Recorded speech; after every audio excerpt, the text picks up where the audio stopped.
Nightie আমাদের একটা emotion, ভালোবাসা। নাইটি ইমোশন মানে আজকে প্রত্যেকটা বাঙালি মেয়ে হোক, বাঙালি বৌদি হোক বা বাঙালি হোক, এখানে দিদিও তো কয়েকটা সিনে নাইটি পড়েছে আমি দেখেছিলাম। ওই যে একটা সিনে নাইটি পড়েছিল, সেই নাইটিটাকে আমি দেশ বিদেশে একটা প্রতীক ইউএসপি করে তুলতে চাইছি, যে প্রত্যেকটা বাঙালির ঘরে ঘরে নাইটিটা দেশ বিদেশে ছড়িয়ে পড়ুক।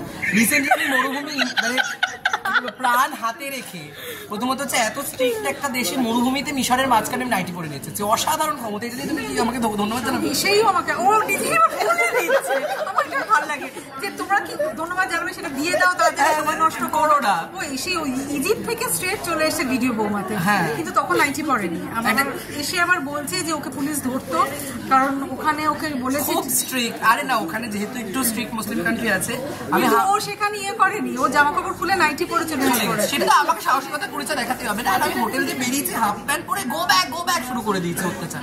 তো আমি রিস্ক করে গিয়ে মরুভূমির মাঝখানে দেখছি কেউ নেই, খুলে নাইটি।